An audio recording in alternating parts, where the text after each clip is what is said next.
कि जिस दिन ये काम हो गया कि तालिबान ने भारत से तेजस खरीदा, ये पाकिस्तान का क्या होगा? और जिस दिन उन्होंने अनाउंस कर दिया, भई तेजस को मिलने में 3-4 साल लगेंगे तालिबान को। लेकिन आप सोच के देखिए, पाकिस्तान के ऊपर कैसे सांप रोंगेगा। पाकिस्तान का केस भी कमजोर हुआ है। पाकिस्तान की ज़ाहिर है इकोनॉमी जहां चली गई और पाकिस्तान की जो हालत हुई बीच में, तो बिल्कुल ऐसा लग रहा था कि बहुत ज्यादा हालत खराब है। कारोबार इंगेजमेंट भारत से बढ़नी चाहिए। भारत की इकोनॉमी इस वक्त बड़ी बूम कर रही है और पाकिस्तान को उसका फायदा उठाना चाहिए। हमने फायदा नहीं उठाया।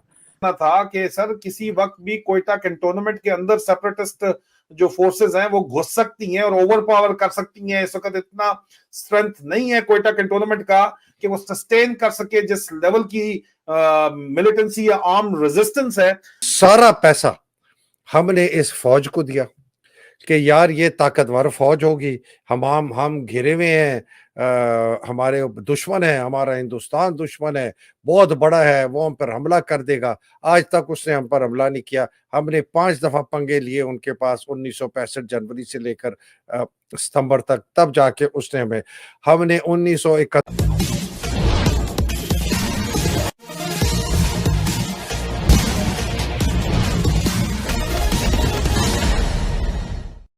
अंतर्राष्ट्रीय स्तर पर घटनाक्रम बड़ी तेजी से बदल रहा है। एक तरफ तो पूरी दुनिया का ध्यान इजराइल हमास और रूस यूक्रेन युद्ध पर है, लेकिन इसी बीच अमित शाह का यह कहना कि अब पीओके लेने की तैयारी हो रही है और साथ ही सुप्रीम कोर्ट का उस पर मुहर लगा देना और फिर उसके दूसरे दिन ही तालिबान का भारत से तेजस का करार, यह बताता है कि वास्तव में दुनिया उधर युद्ध में लगी है और इधर भारत पीओके लेने की तैयारी में जुट गया है। आगे की कहानी सुनते हैं।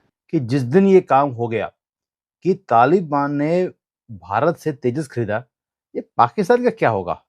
और जिस दिन उन्होंने अनाउंस कर दिया, भई तेजस को मिलने में 3-4 साल लगेंगे तालिबान को।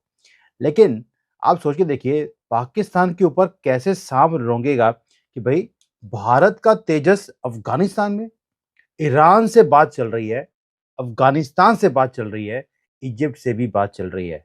सारी कौन-सी कंट्रीज़ हैं? उम्मा की कंट्रीज़। और यही जियोपॉलिटिक्स में होता है, जो मोदी जी ये कारनामे कर लेते हैं, जो कोई और नहीं कर पाया।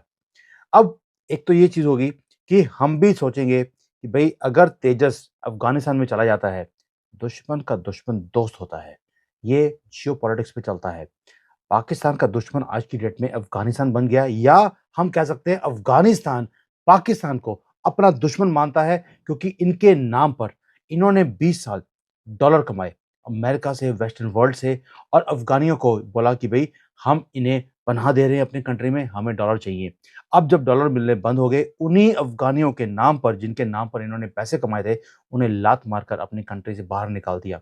अब पूरी दुनिया में से उफ़ तक नहीं हुई। तो इसलिए ये बेस्ट टाइम था। जो पाकिस्तान का केस भी कमजोर हुआ है। पाकिस्तान की ज़ाहिर है इकोनॉमी जहां चली गई और पाकिस्तान की जो हालत हुई बीच में, तो बिल्कुल ऐसा लग रहा था कि बहुत ज्यादा हालत खराब है।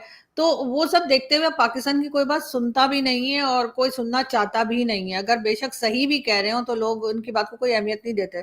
इसीलिए जो है वो मुझे नहीं लगता कि इंडिया को किसी तरीके से भी प्रेशराइज किया जा सकेगा या कर पाएंगे। कारोबार इंगेजमेंट भारत से बढ़नी चाहिए। भारत की इकोनॉमी इस वक्त बड़ी बूम कर रही है और पाकिस्तान को उसका फायदा उठाना चाहिए। हमने फायदा नहीं उठाया।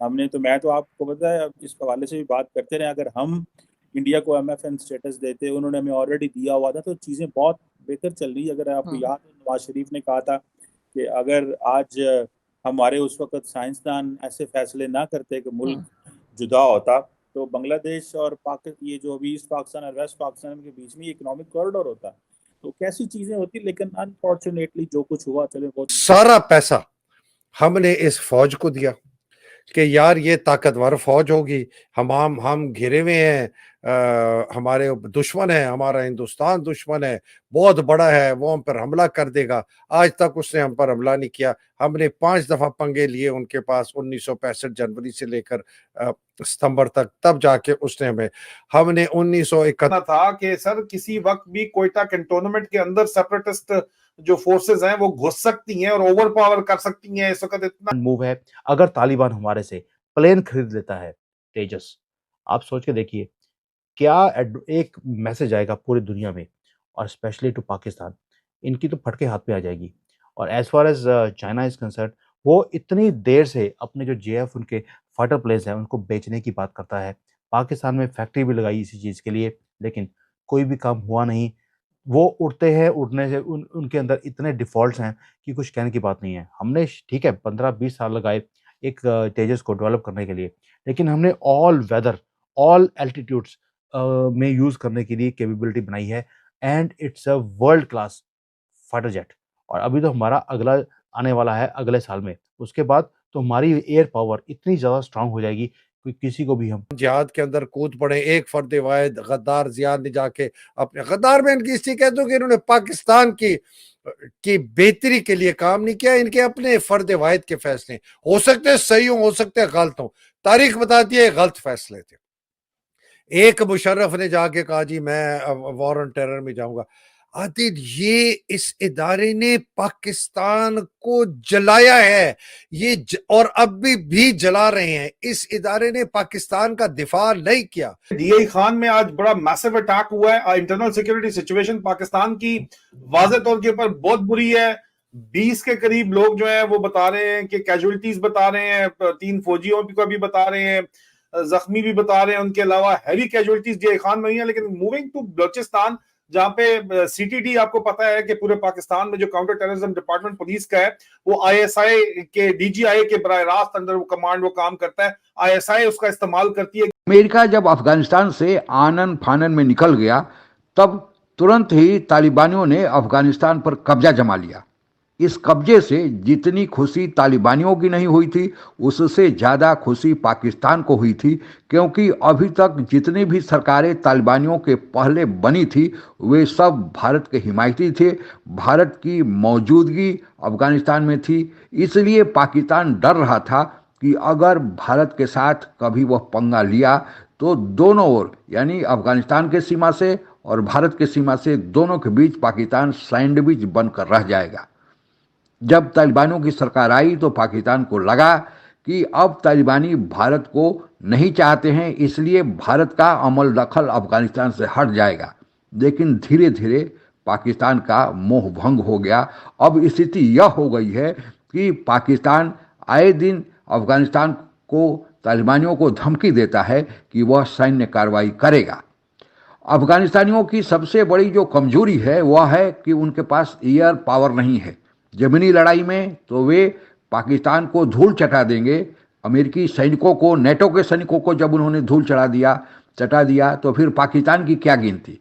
अब लेकिन पाकिस्तान को अपने एयर पावर पर भरोसा था, लेकिन तालिबानियों की उस कमी को भी पूरा करने के लिए भारत के साथ जो तेजस की बिक्री का अगर यह डील फाइनल होता है तो पाकिस्तान के लिए इससे बड़ा बुरा खबर इस सदी में कोई नहीं होगा, क्योंकि जो कमी थी भारत वह पूरा कर देगा।